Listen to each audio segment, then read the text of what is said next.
The time for preparing for Christmas has arrived. I'm here at Crawley Baptist Church and they've just put up their Christmas tree ready for the first Advent Sunday. But of course, as the Marks and Spencer's, Sainsbury's, Amazon, they've all been telling us that Christmas is coming soon and to get ready for Christmas. And that may fill you with joy and excitement, or it may fill you with fear and dread. But it got me thinking about those characters in the first Christmas story, and particularly Zechariah in Luke chapter 1, and the preparation that takes place in their lives, even though they don't really know it, that actually was taking place over many years. When the angel comes and meets with Zechariah, the angel says these words, "Do not be afraid, Zechariah. God has answered your prayer." I do wonder whether Zechariah looks back and thinks, what prayer was that? It may have been a prayer long forgotten, or a prayer that was given up on. And yet God does not give up on our prayers. And he has not given up on Zechariah's prayers, but actually he chooses that this is the best and right time to answer Zechariah's prayers.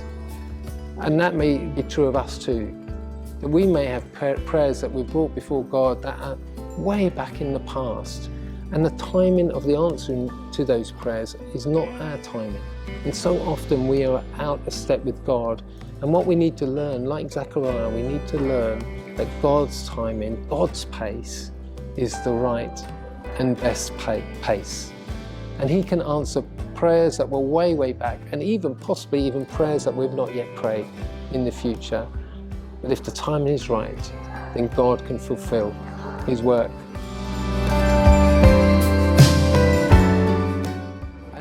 That strikes me about Zechariah is his lack of faith. He struggles to believe. Even though Gabriel is standing in front of him, and Gabriel says to him, I stand in the very presence of God, and he brings this amazing message, he finds it difficult to believe. I don't want to be too critical of Zechariah. I think I would have struggled to believe. In fact, most of us probably would struggle to believe.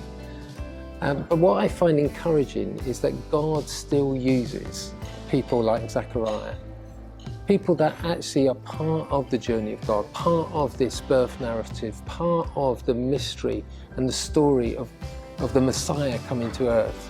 And these people are humans.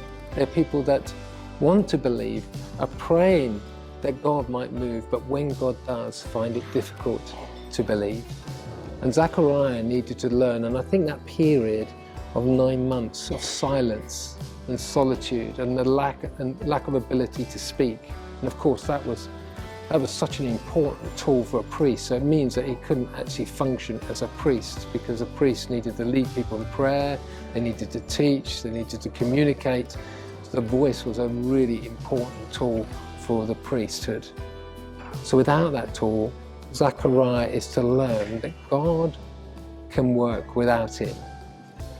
And I'm sure he grew in faith. In fact, actually we see it at the end where he writes, doesn't he, on the slate, his name will be John.